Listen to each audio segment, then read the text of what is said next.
Memory Power Tape number 3. On the last tape, we told you we would introduce you to an ancient memory system from Greece. Before we do that, I'm going to read a list of words for you. See how many of the words you can remember in order. Money, elephant, orange, postcard, cough, Oliver, restaurant, football, happy, noose, flea, popcorn, sweater, wedding, flytrap, mint julep, radio, flame, eyeball, transparent, queen, playboy, sand, garden, jack-in-the-box, pour, demonstration, frog, plane, Steve Nickel. Okay, now back to Greece and to the roots of mnemonics. In ancient Greece, oratory was a highly honored skill. Not only was the orator respected for his ability to communicate, he would recite his speech without notes. And so, of course, memory played a key role in speaking, more so than it does today. Today's speaker is excused for pulling out reference notes. Ancient Greek speakers weren't. This could possibly be due to the fact that 3x5 index cards hadn't yet been invented. At any rate, the Greek speakers needed a method to remember their list of topics for their speeches. The loci system was developed as a method for this purpose, and even today, few systems invented since then work as well as the loci system. The development of this system has been attributed to a man named Simonides. He was a poet, and as such had already learned to remember very well. One evening he was in attendance at dinner where he was called upon to recite his poetry.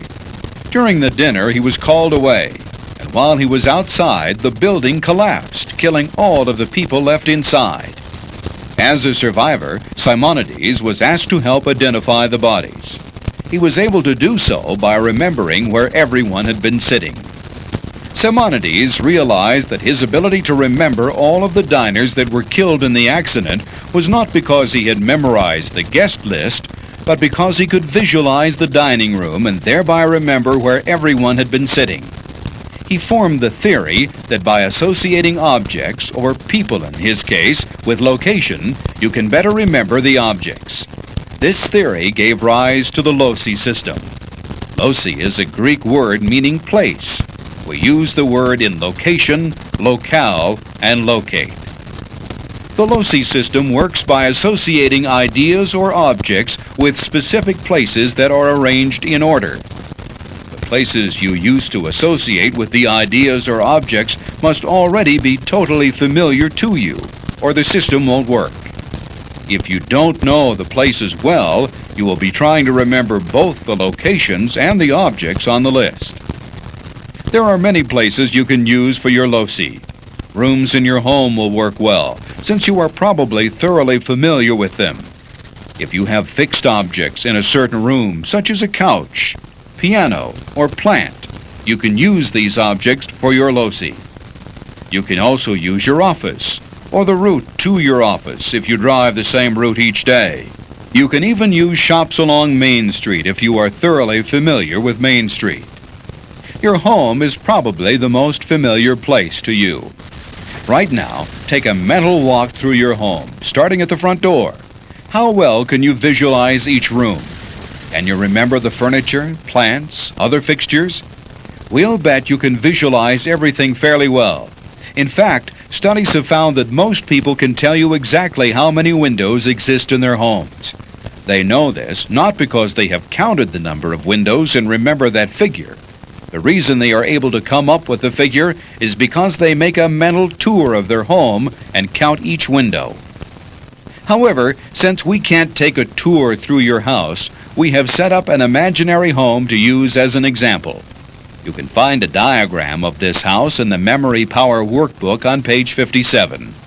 We encourage you to look at this diagram, but if you don't have your workbook handy, we'll give you a verbal description. Walking through the front door, we see the living room on the left. The main fixtures are a plant, couch, fireplace, and piano. We walk out of the living room and into the kitchen where we find a fridge, pantry, stove, sink, bar, table, and closet. Next, we walk down the hall, past the hall closet, and into the bathroom with a bath, toilet, and sink. The next room is the master bedroom, where we find a bed, dresser, and closet. Then the master bath with a toilet, shower, and sink. The next room is a children's room with a dresser, bunk bed, toy chest, and closet. Finally, past the hall cupboard is the nursery with a chest of drawers, closet, crib, and changing table. As we toured through this imaginary home, we always turned to the left and circled each room in a clockwise pattern from left to right. You should establish a similar pattern in your own home, so each time you make a mental tour of it, you always come to each object or room in the same order. This will alleviate confusion. Our location includes 30 fixtures. That will allow us to memorize 30 items, ideas, or a combination of the two. To show you how to use the LOCI system, we will start by memorizing 8 items from the list we read you at the beginning of this tape. Here are the 8 items we will memorize: money, elephant, orange, postcard, cough, Oliver, restaurant, football. Now we are going to go through our imaginary home once again and attach each item on the list to an item in the house. It might help you to look at the diagram of the house on page 57 while we are doing this. We'll start in the living room. You walk through the front door and you see the plant. Only it's not the same plant you're used to seeing. That plant has changed into a money tree. It has bills of every denomination, from $1 bills to $100 bills. The next item on the list is elephant. The next item in the living room is a couch. Picture an enormous elephant sitting on the couch. He's broken the couch, of course. It's in shambles and he's looking very embarrassed. The next item is orange. After the couch, you come to the fireplace. In the fireplace, an orange is burning merrily, with a whole crate of oranges standing by to feed the fire. The next item on the list you need to remember is postcard. The next thing you come to in the living room is the piano. You sit down to play the piano, and the keys have turned into postcards.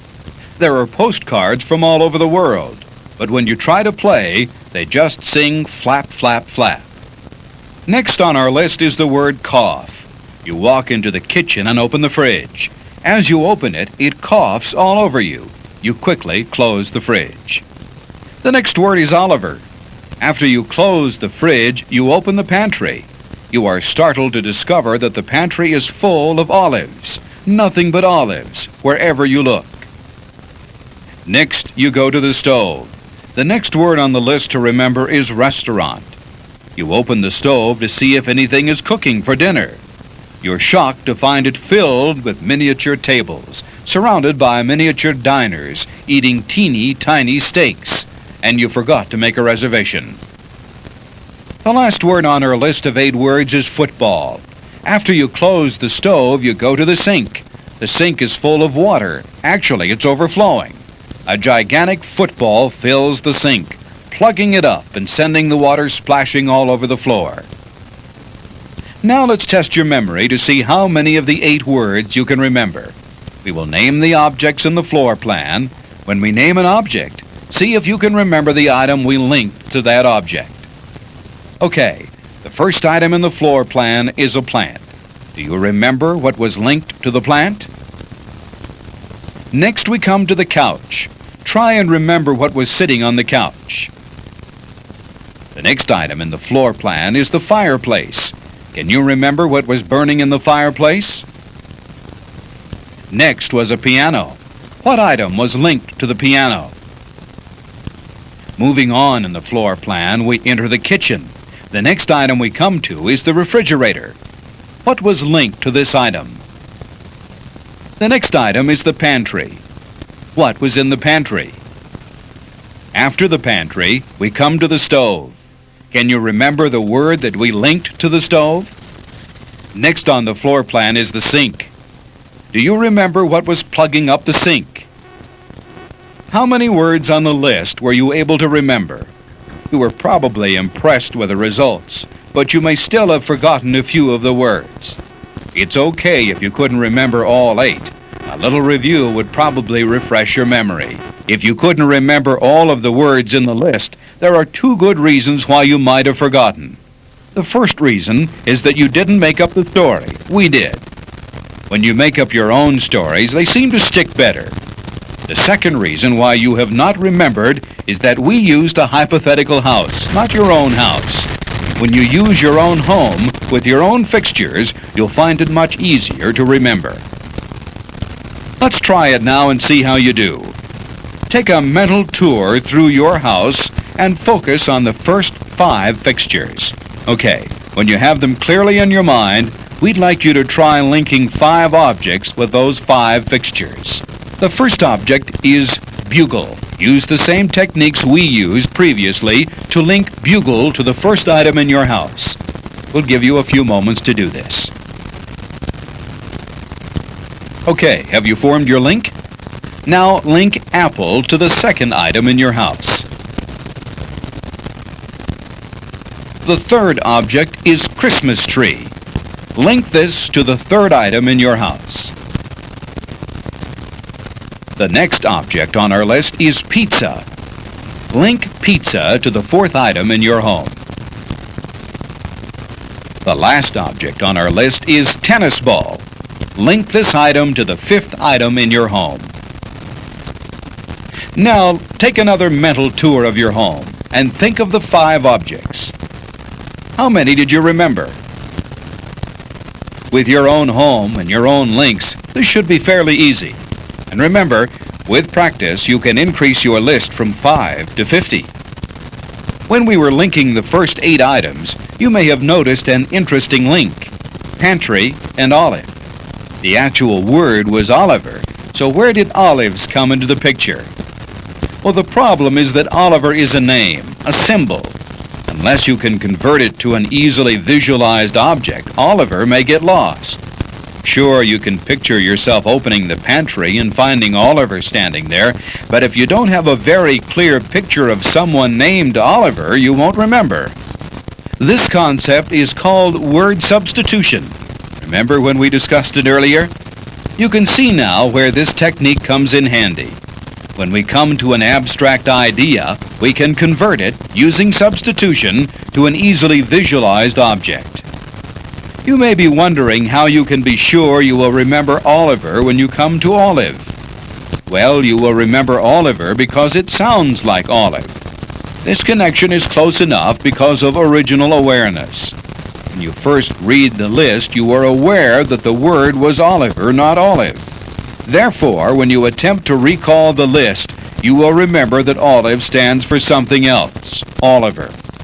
Also, because you had to spend time thinking of an appropriate substitute, or at least you would have if we hadn't supplied one for you, you would have invested extra mental effort that reinforces your awareness.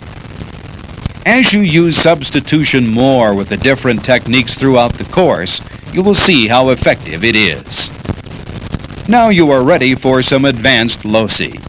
We will go ahead with our floor plan in the workbook and link the other 22 items. Before we do this, you may want to look at the floor plan on page 57 to remind yourself of the first 8 things on the list. You may also want to look at a list of the words we will memorize and the items they will be linked to. This list can be found on page 63 in the Memory Power Workbook. You can use it to keep track of the links as we go through all of them. When we have finished this exercise, you will have increased your short-term memory from 7 items to 30, and you will find that you can convert that to a long-term memory with only a few reviews. Because we will be providing the links for you, we encourage you to use the floor plan to reinforce the links. Also try to visualize the scenes we will create. Close your eyes and picture everything we explain. This will help you remember the links. If you happen to be driving right now as you are listening to this tape, don't close your eyes, but do try and visualize. Okay, You have already memorized the first 8 items: money, elephant, orange, postcard, cough, Oliver, restaurant, and football. We will continue with the list, starting with the word happy. Here we go. The bar that separates the dining area from the kitchen is having happy hour. Everyone is sitting around the bar, toasting each other on their fantastic memories. They are all happy, at least during happy hour. The table isn't where it should be. It's suspended from the ceiling by a noose. Must have rustled up some horses instead of rustling up the grub. You open the kitchen closet to get an appliance, and a horde of fleas jump out and land all over you. Icky little black fleas that get into your hair, eyes, nose, and mouth. As you approach the hall closet, you hear a strange popping sound. You open the door and it's filled with popcorn. More popcorn is popping, blowing the door out, filling all the pockets of the coats hanging there. With the fleas and popcorn, you're ready for a nice hot bath. But lying in the bathtub is an enormous blue sweater. It's so big it fills the bathtub, leaving you no room. You'll have to sit on the sweater to take a bath. You lift the toilet lid. Inside, a little couple is getting married. It is one of those little couples that usually live on a wedding cake. A tiny minister is reading the wedding vows. You decide to wash your hands, but when you put your hands in the sink, they get stuck to a long strip of flypaper that fills the sink. You're tired now, so you head for the bedroom, hoping for rest. You lie on the big waterbed. It's filled with mint julep, with a straw sticking out so you can have a sip whenever you want one. You go to what appears to be a dresser, but turns out to be a giant radio. The knobs don't open the drawers, they are volume and tuning controls. You open the closet door. A single small flame is burning brightly in the closet's darkness. There is nothing else in the closet, just the single flame. In the master bathroom, you look first at the toilet. After your experience with the wedding toilet, you'll be glad to see water. But this time there is a gory eyeball floating serenely, looking up at you, so to speak. It is tinging the water a lurid pink. You slam the lid shut and turn to the shower. Someone is taking a shower. You open the shower door and find no one. Or rather, it's the invisible man. You can see him holding a bar of soap, but he seems to be completely transparent. In the master sink is Queen Victoria. You have no idea what a queen is doing in your sink, but it is a tight fit for her. You enter your children's room. You have boys, and you think they are angels. You open the top dresser drawer, and it's full of Playboy magazines. Well, maybe they're not such angels after all. You check under the bed to see if there are any more magazines, but instead you find sand. A whole beach of sand, enough to fill 10 sandboxes. The toy chest may reveal more surprises. Sure enough, they are growing an entire garden in the toy box. You wonder what those strange plants are. Leaving no stone unturned, you open their closet. But they've planned a booby trap. A monstrous jack-in-the-box, almost as big as you, springs out when you open the door, smacking you in the nose. You leave the boys' room stunned. You open the hall cupboard where you keep the first aid supplies. But when you reach in, your hand sinks into the elbow in an enormous pore. The inside of the closet is made of skin, with pores big enough to put your fist through. Disgusting. You enter the baby's room and open the chest of drawers. Inside the drawers, you can see millions of tiny demons coming and going. It's a regular Grand Central Station for demons, a demon station. We've come to the end of the tape, but we still have 3 more words to add to our loci. We will finish the list of words on the next tape.